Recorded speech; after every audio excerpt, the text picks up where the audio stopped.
Bonjour à tout le monde, à notre Cyber Sangha, à tous les membres, à nos amis, nos familles. J'espère que vous allez toutes et tous bien, que vous êtes en forme, où que vous soyez, quoi que vous fassiez. Ici, en Californie, notre famille va bien. Nous sommes en pleine vacances de printemps, vacances scolaires. Donc nous allons aller faire du camping la semaine prochaine. Je m'en réjouis, donc tout va vraiment bien. Le thème aujourd'hui porte sur la peur en tant qu'ami. J'ai toujours pensé que la peur était un sujet très important.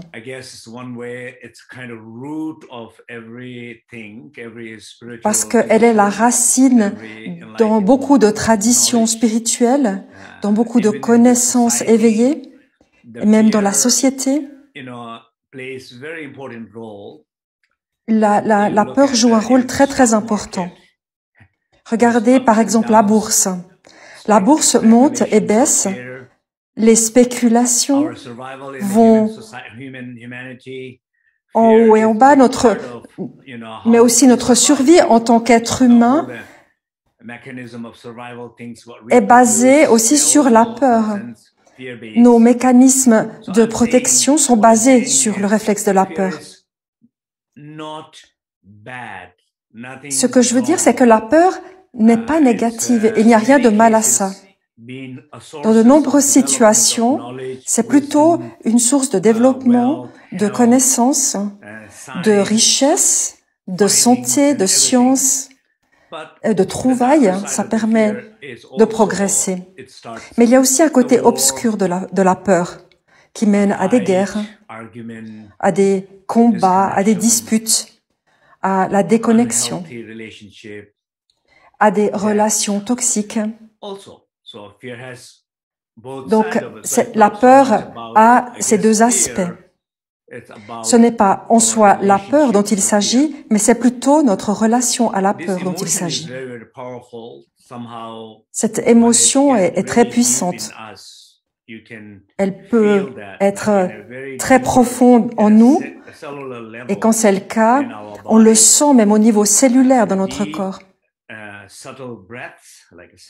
Même dans le souffle subtil, dans le prana, on peut la ressentir aussi dans nos états psychologiques, émotionnels. Donc la peur est ancrée dans une partie profonde de notre corps, de notre respiration et de notre esprit. C'est donc une partie profonde de nous. Comme on l'a dit, il y a un aspect positif et moins positif de la peur. Mais tout n'est qu'une question de la manière dont on gère la peur. Et c'est ce qu'on doit se demander. Et quand on parle de nous-mêmes, je vous demande à toutes et tous de regarder en vous. Par exemple, en ce moment, je regarde en moi. Plutôt que d'essayer d'analyser la peur, de regarder la peur des autres, d'être dans la critique ou le jugement. Ce n'est pas ça. Ce qui est important, c'est la peur que j'expérimente en ce moment de ma vie. Et c'est là où je dois être responsable de cette peur avant qu'elle ne me détruise ou alors qu'elle ne m'éveille, avant qu'elle ne suscite ma croissance ou alors avant qu'elle ne me rétrécisse. Donc la question, c'est comment le je, le moi, comment vous êtes relié à cette peur. Parce que la peur, ça peut être une porte complètement fermée, gelée. Ça peut être des tas d'histoires que nous avons du passé. Ça peut être lié à des sons, à des odeurs, à des histoires. à beaucoup de choses qui font qu'on a peut-être bloqué une émotion. Il y a donc un aspect de fermeture dans cette émotion qui devient la cause de la peur à certains moments de notre vie. Quand on essaie par exemple d'évoluer dans notre vie, on essaie de faire de notre mieux,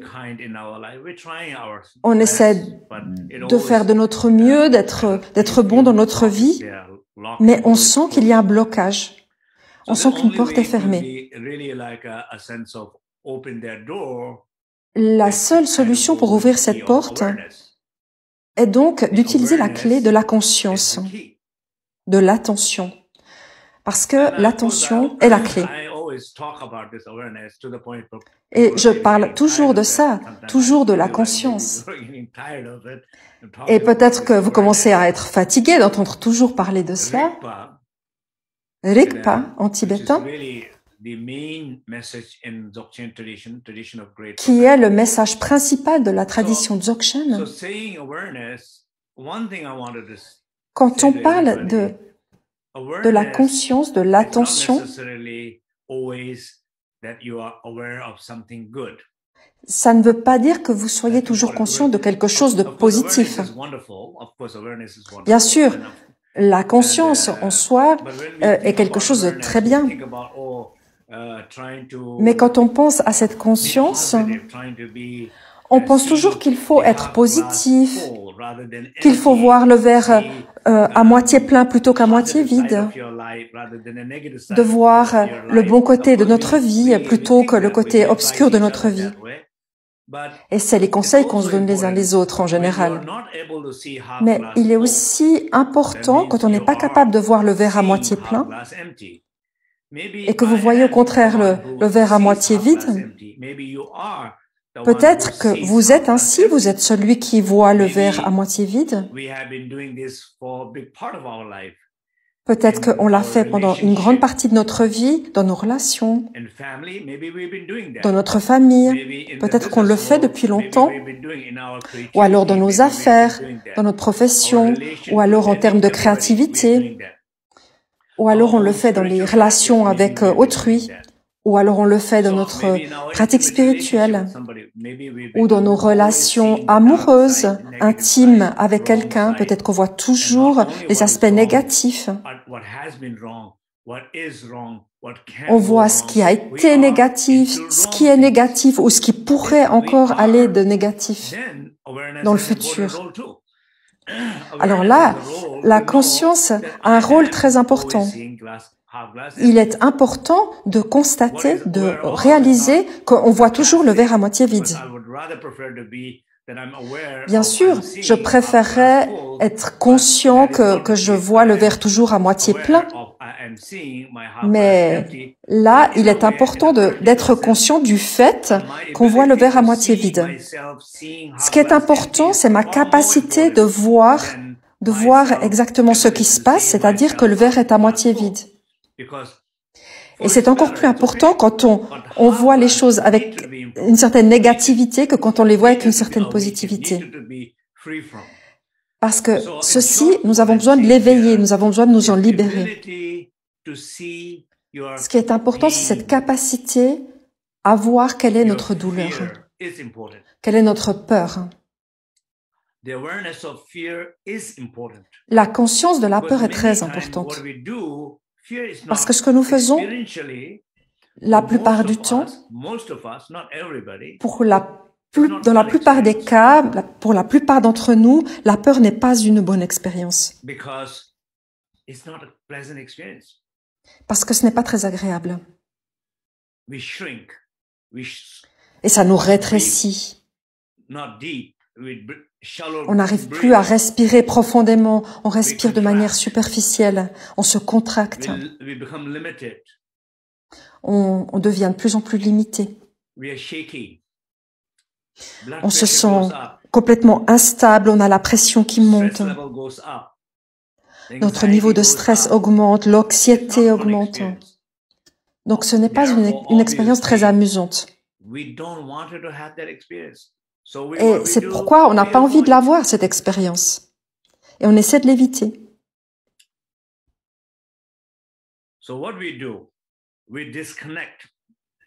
Donc, ce que nous faisons, c'est que nous nous déconnectons, nous nous distançons de l'expérience. Et cela affecte notre connexion. Ça veut dire que consciemment ou inconsciemment, nous évitons cette situation. Ça, c'est la réalité. Ça veut dire que nous ne sommes pas conscients du pouvoir de la conscience, du pouvoir de l'attention. Si on amène cette conscience dans notre relation avec la peur, on a du mal, on n'est pas capable de le faire. Et on fait exactement le contraire. Et pourquoi fait-on le contraire? Parce qu'on ne sait pas. On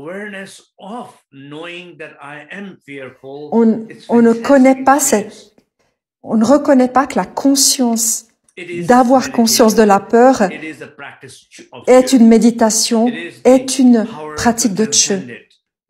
Et que c'est le pouvoir de transcender cette expérience. C'est le pouvoir de guérir. Ça l'est vraiment. Donc, qu'est-ce que fait la peur généralement? Donc, elle nous déconnecte de nous-mêmes. Elle met une distance avec nous-mêmes. Elle fait une rupture dans notre flux, dans notre joie, dans notre créativité. Il y a donc une suppression.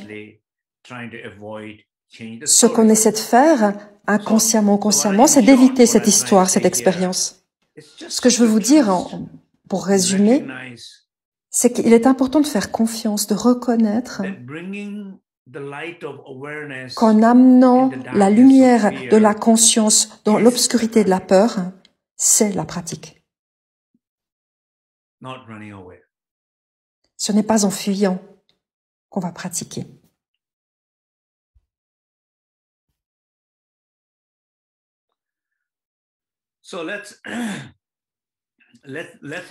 Observons la peur. Regardons pour chacune et chacun de nous, dans ce moment précis de notre vie, nous avons certainement une peur. J'en ai une, au moins une.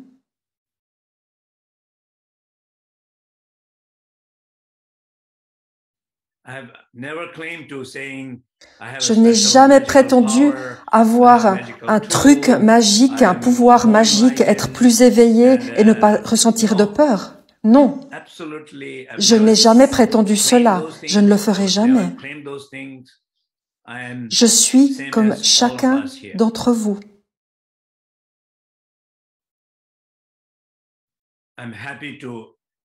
Je suis heureux, je suis content de vous exposer ce qui se passe dans ma vie, avec ma famille, mes histoires de vie. Et nous sommes tous les mêmes.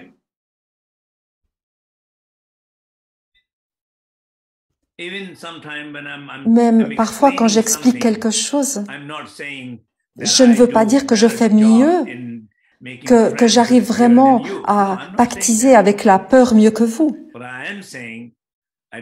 Mais ce que je vous dis par contre, c'est que je pratique, j'essaye, j'ai passé des centaines d'heures dans la pratique, dans les réflexions, et j'ai essayé de voir comment je pouvais expliquer ça de manière encore plus simple, encore plus efficace pour vous. Alors ça, oui, absolument. Je m'engage. J'engage mon temps personnel, le temps de ma famille,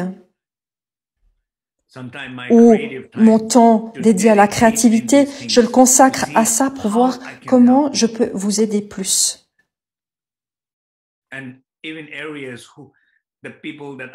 Même dans des zones ou avec des gens qui ne sont pas du tout bouddhistes, ou avec des gens qui n'ont pas forcément envie d'entendre ces choses, qui sont critiques, qui rejettent cela. Quand ils critiquent ou qu'ils rejettent, c'est qu'il y a une sorte d'intérêt. Ils ne sont pas endormis, donc c'est merveilleux.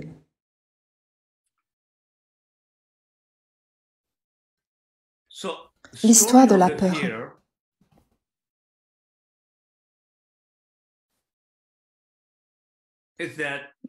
Très souvent dans notre vie, la peur n'est pas notre amie, mais elle pourrait l'être, mais elle ne l'est pas.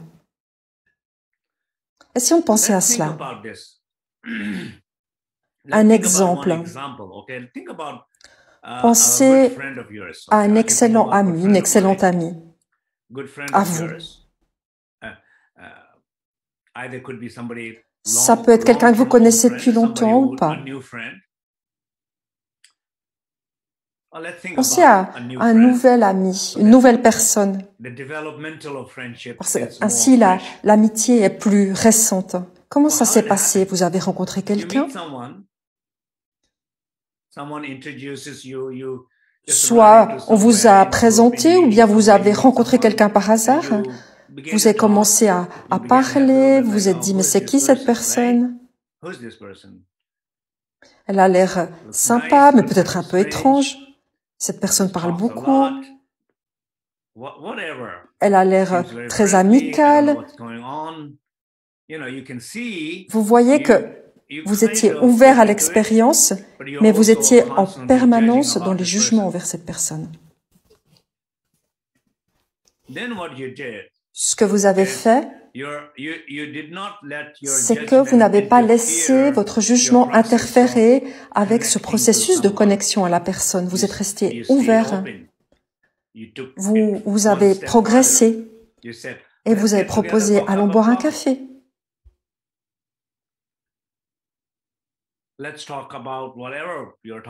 Et parlons de n'importe quoi. Donc vous avez rencontré cette personne. Vous commencez à en savoir de plus en plus sur cette personne, vous vous mettez à l'apprécier, vous aimez son intelligence, c'est quelqu'un d'intéressant avec qui parler.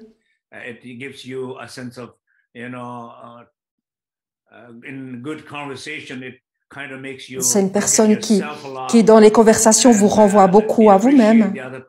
Vous appréciez cette différence entre vous et l'autre. Vous appréciez aussi les similarités entre vous. Et vous commencez à aimer cela. Vous vous retrouvez plusieurs fois, vous rencontrez de plus en plus souvent. Et vous êtes vraiment heureux de voir cette personne. Vous vous réjouissez de la revoir. Et vous devenez de plus en plus proche.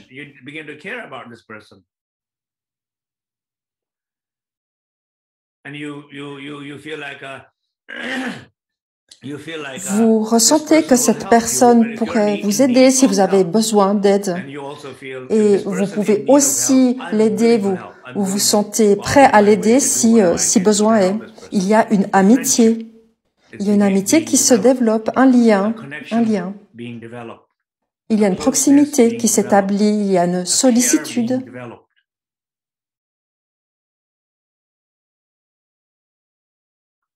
Ou alors, ça aurait pu aller dans l'autre direction. Peut-être que votre point de vue peut être un petit peu négatif sur la personne au début, lors de la rencontre, a pris le dessus. Et vous vous dites, oh non, cette personne, elle ressemble tellement à une personne qui a abusé de moi, qui m'a menti.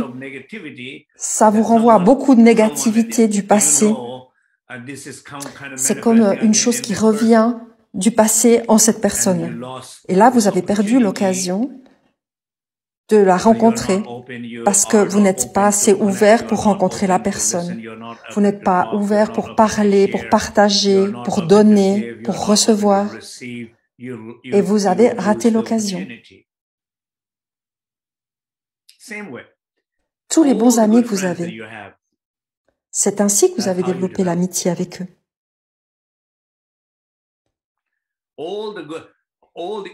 Toutes les occasions que vous avez eues de faire de bons amis, c'est ainsi que vous les avez peut-être manquées. Et toutes les occasions que vous aurez dans le futur de développer des amitiés, c'est ainsi que ça se passera. Mais peut-être que vos propres peurs seront le premier endroit où travailler, c'est-à-dire changer vos peurs à ce sujet. Et c'est la première chose que l'on peut faire aujourd'hui. C'est le premier jour où on peut commencer cela.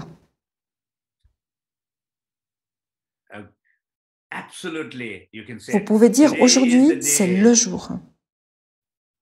C'est le jour le plus important dans ma vie où je vais commencer à changer ma relation pour toujours avec ma peur. Et la peur va devenir mon ami à partir de maintenant.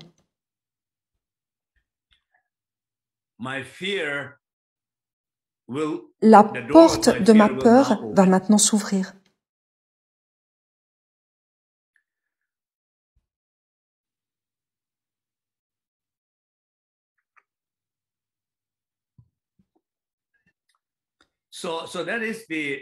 C'est ainsi que se déroule l'histoire de la peur. Je vous propose de faire une petite méditation que je vais guider. C'est une méditation qui est très importante. Si vraiment vous êtes dans ce processus, c'est le premier jour, c'est le moment où je vais changer complètement ma relation avec la peur, avec ma peur. Et je vais changer cela pour toujours. C'est le moment. Est-ce que vous êtes tous prêtes et prêts à faire ce grand changement? Oui?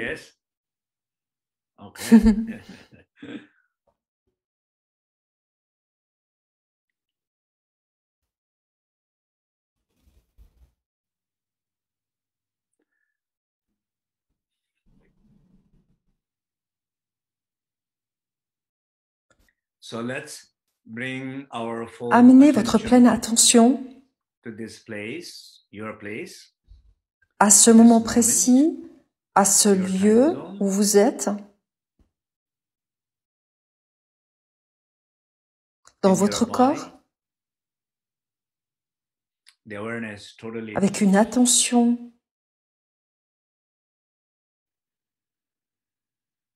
complètement tournée vers le corps, et vous laissez votre esprit se relier dans la présence.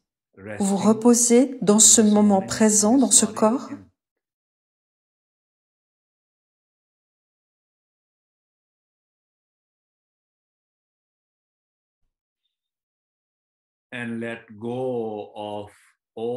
Et vous lâchez tout type d'effort.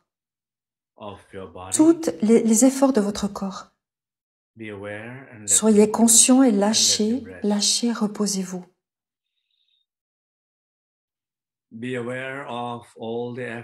Prenez conscience de tous les efforts dans votre souffle, soyez-en conscient. Expulsez-les, lâchez-les et reposez-vous profondément dans une respiration très profonde.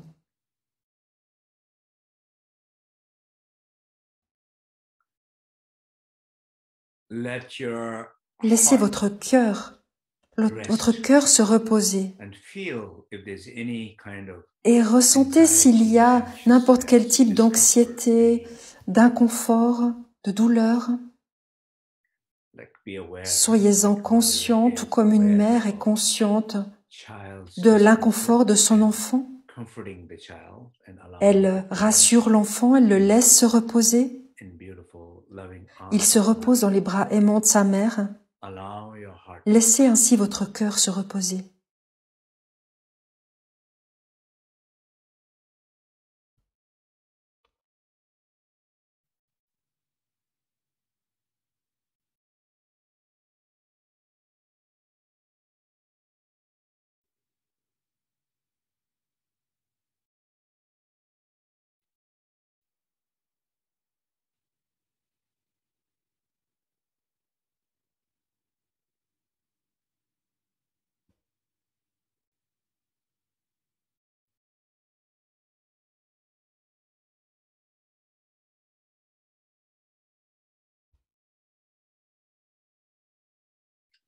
Et ressentez, comme on le fait toujours, que vous n'êtes pas seul, ici. Nous avons tous des peurs. Et nous pratiquons tous, en ce moment précis, ensemble.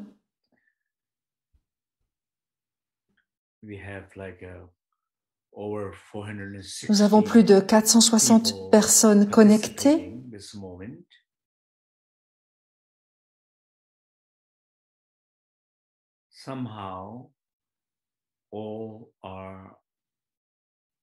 Et d'une certaine manière, tous souhaitent ouvrir et lâcher la peur et faire amitié avec la peur. Et nous nous soutenons les uns les autres. Ressentez cela. Ressentez que vous êtes soutenus. Vous êtes soutenus par toute notre cybersangha. Et ressentez que vous êtes soutenus par moi également. Parce que je vous envoie mon soutien avec un cœur ouvert, avec mes prières. Je vous apporte mon soutien. Je suis ouvert. Et je ressens aussi que vous tous me soutenez.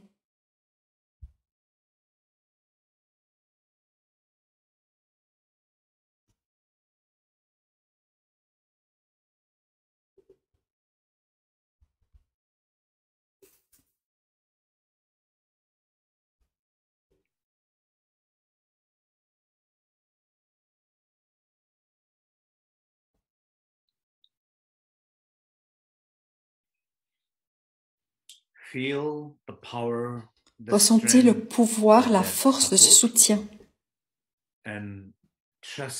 Et faites confiance à ce soutien. Et puis regardez votre peur. Soyez ouverts à votre peur.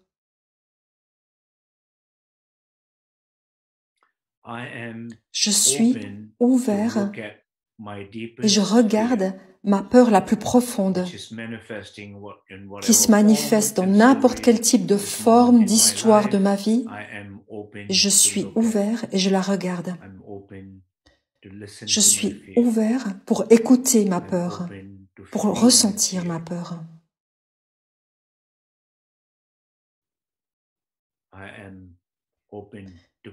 Je suis ouvert à prendre soin de ma peur. Je suis ouvert. Exactement comme dans le développement d'une amitié. Vous êtes conscient de vos jugements. Vous dites « je suis ouvert ». Je suis ouvert pour connaître ma peur la plus profonde, pour la rencontrer. Et quelle que soit sa forme, quelle que soit l'histoire sous laquelle elle se manifeste, ce n'est qu'une histoire, ce n'est qu'une forme. Mais la peur profonde, elle crée toutes sortes d'histoires. Je suis ouvert à elle. Je suis ouvert à toutes ces histoires.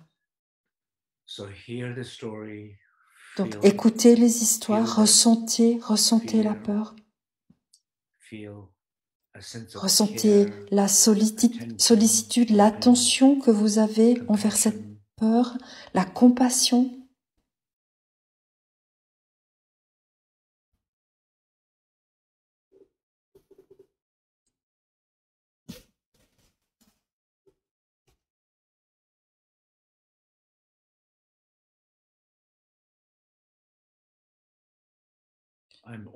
Je suis ouvert à la rencontre, je suis ouvert à la connexion, à me sentir à l'aise. Je me sens à l'aise, je me sens ouvert avec ma peur, envers ma peur. Je ressens cet échange énergétique. Il n'y a rien qui interfère. Ceci m'aide, ceci soutient le lien. Et quelle que soit l'image de votre peur, pensez à sourire. Pensez à sourire à votre peur. Envoyez de la chaleur à votre peur. Envoyez-lui de la sollicitude. C'est un sourire intérieur.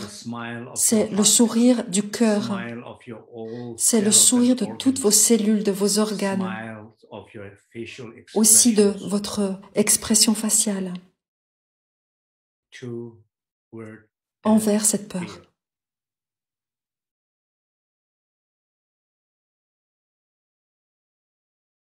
Continuez ainsi.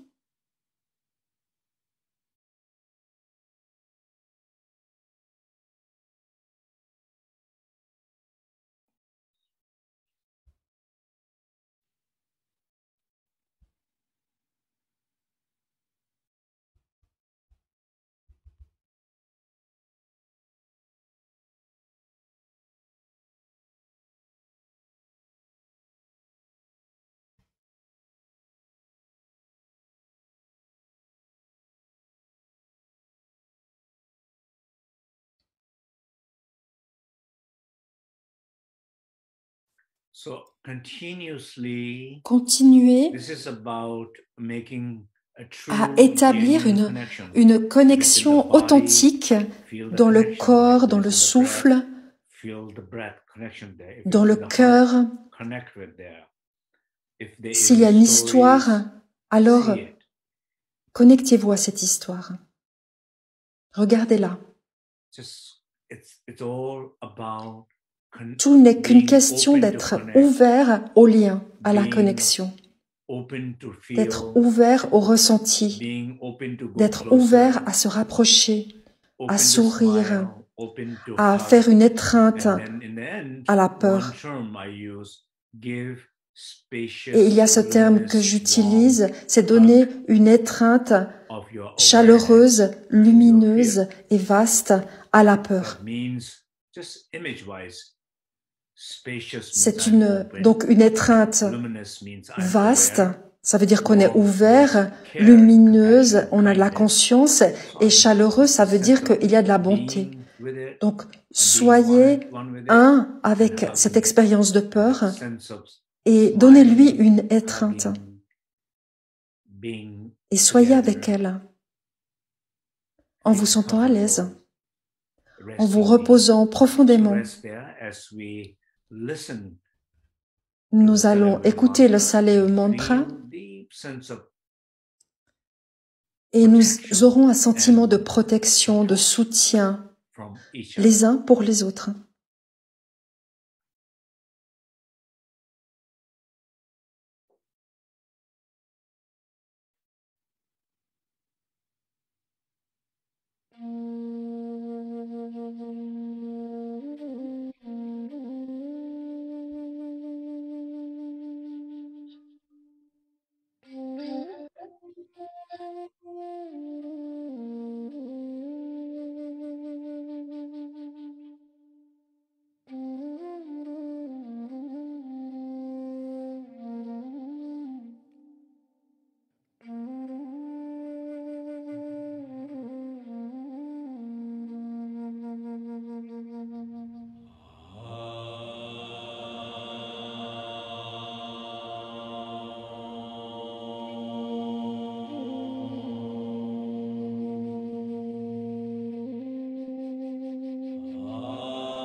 Continuez à ressentir ce grand, profond sourire dans votre cœur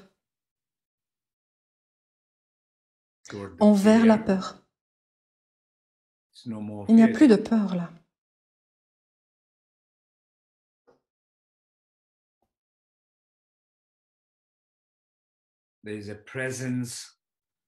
Il y a la présence d'un confort, d'une chaleur, de l'union de la peur et de la conscience.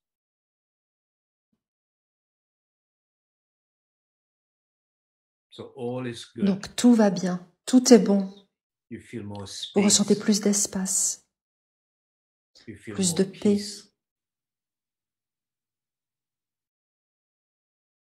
Vous ressentez plus d'espace pour respirer, pour être libre. Plus d'espace qui vous donne des options. Plus d'espace qui vous donne votre pouvoir. Plus d'espace pour ressentir votre bonté.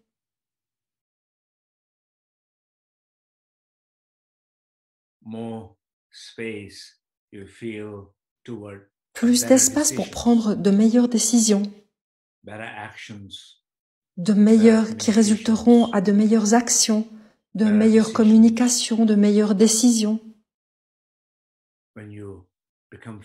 C'est ainsi quand on devient ami avec sa peur. Ressentez cela.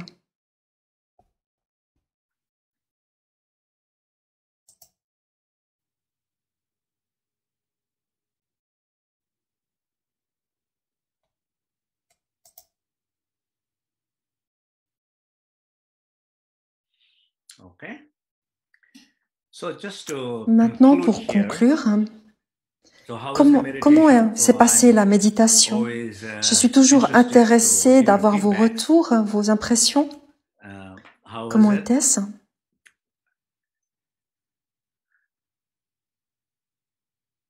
Comment vous sentez-vous? Pensez-vous que l'on aurait pu faire autrement? Ou pensez-vous qu'on aurait dû insister sur telle ou telle partie? Ou pensez-vous que c'est très bien la manière dont nous l'avons faite?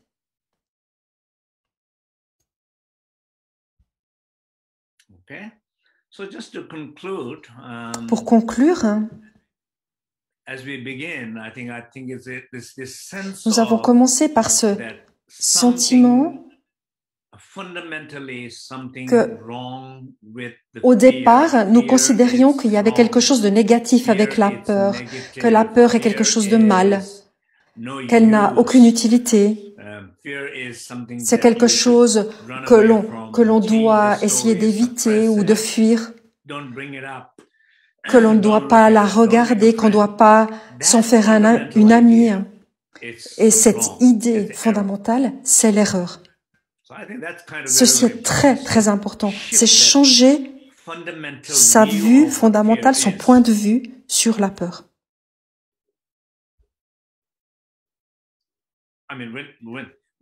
Parce que quand il y a une peur, il y a une peur.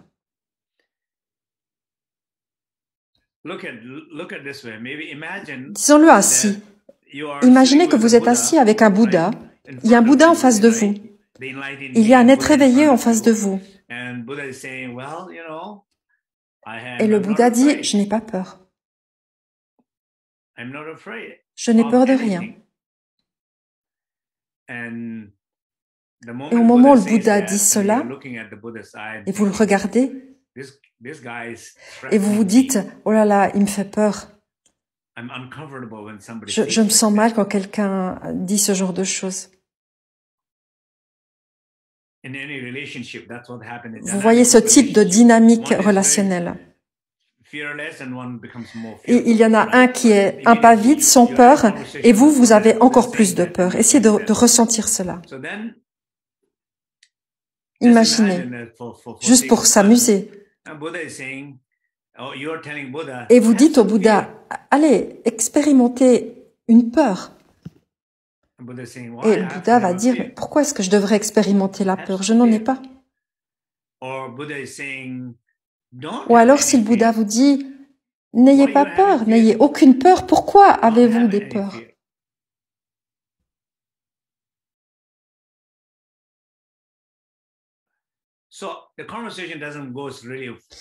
Cette conversation ne va pas trop loin parce que vous dites à l'autre qui n'a pas peur d'en avoir une et celui qui n'en a pas vous demande de ne pas en avoir.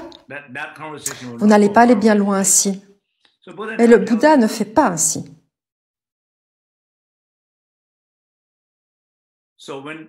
Parce que quand il y a une peur, il s'agit de la reconnaître et pas de la nier.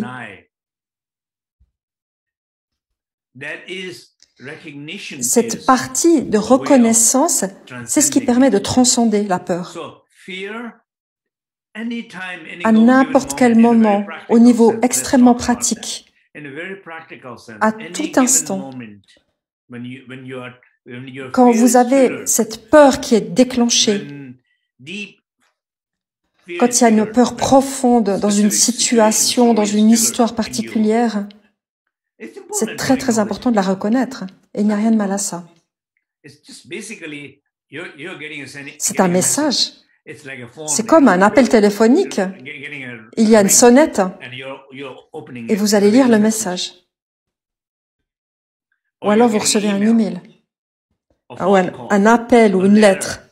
Vous recevez un message. Un message qui vient de la peur. Bien sûr, vous avez le choix. Vous pouvez très bien dire, oh là là, comme c'est un message qui vient de la peur, je ne veux pas l'ouvrir. Non, non, je ne veux même pas voir ce message. Je sais qu'il vient de la peur, je ne veux pas en entendre parler. Mais en fait, vous ne vous en libérez pas, mais vous ne l'ouvrez pas. Donc en fait, vous êtes tout le temps pris dans cette peur. La seule chose que vous ne faites pas, c'est ouvrir le message. Ça veut dire que vous n'allez pas pouvoir surmonter la peur. Vous n'allez pas surmonter la douleur. Vous n'allez pas surmonter tous ces blocages. La seule chose que vous faites, c'est que vous ne regardez pas cette peur. Et ça, c'est un grand blocage.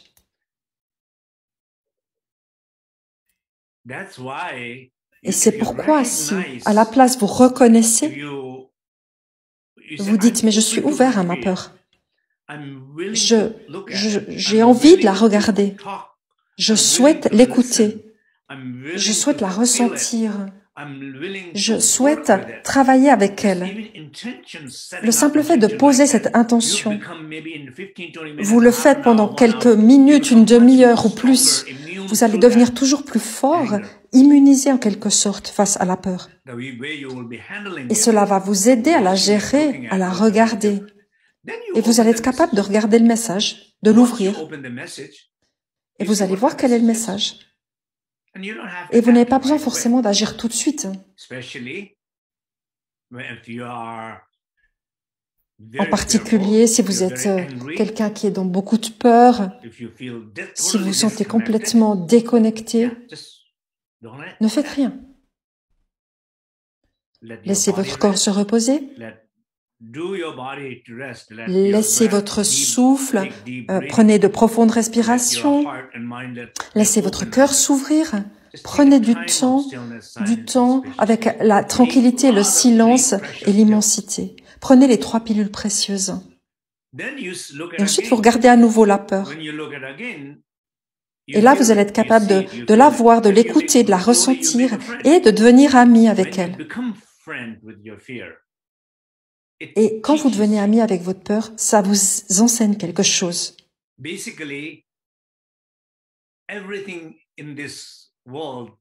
Parce que tout ce qu'il y a dans ce monde, dans cette société, ce que la société a développé, d'une certaine manière, est basé sur la peur. Tout ce qui a été développé est basé sur la peur. Et même ce qui n'a pas été développé est basé sur la peur. Même dans nos vies personnelles, là où nous en sommes, il y a un lien avec la peur. ou ce que vous n'avez pas fait là où vous n'êtes pas encore a un lien avec la peur. Donc la peur, elle joue un rôle si important dans votre développement. Soit à un niveau social, soit à un niveau spirituel ou personnel. Mais si vous faites ami avec la peur, alors ça va vous aider dans votre pratique spirituelle, ou alors ça peut vous rétrécir, vous diminuer. Donc, il y a toujours la possibilité d'être ennemi avec la peur, mais ce n'est pas une bonne idée. Il est plus positif d'être ami avec la peur. J'espère que ceci vous parle. Mais quand nous sommes ouverts, à écouter, ressentir, à penser à la peur, ceci va prendre de plus en plus de signification pour nous. Merci beaucoup. Pour l'instant, je ne sais pas encore quel va être notre programme des prochains Facebook Live.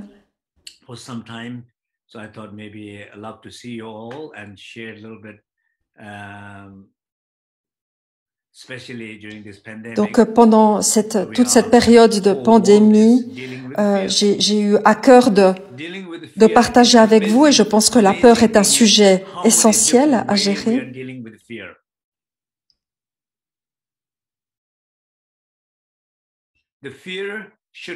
Mais la peur ne devrait pas devenir la cause de la colère. Et parfois c'est le cas. On peut être tellement en colère par peur. On peut faire la guerre par peur. Ou alors on peut s'éveiller, atteindre l'éveil grâce à la peur. La peur peut vous emmener sur un chemin ou sur l'autre. Ça peut vous amener sur un chemin positif ou négatif. On est dans un monde dualiste. Mais plus vous êtes ami avec votre peur, plus cela va vous aider. Si vous l'ignorez, si vous en faites une ennemie, ça ne vous aidera pas. Ça peut vous détruire.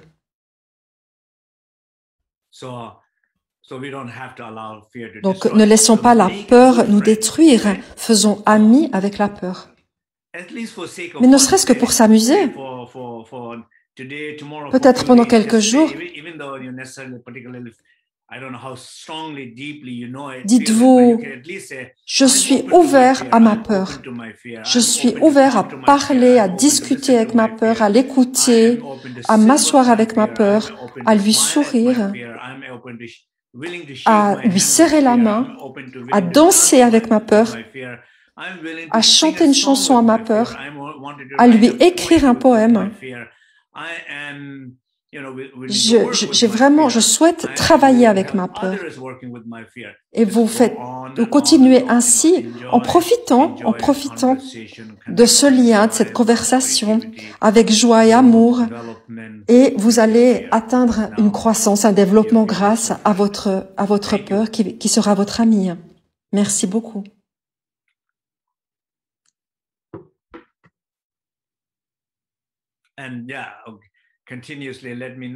Et vous pouvez continuer à me donner sur le chat de Facebook vos feedbacks, vos retours, et je les lis et je peux voir si je peux vous être utile d'une autre manière. C'est toujours bienvenu. Merci beaucoup. À la prochaine fois.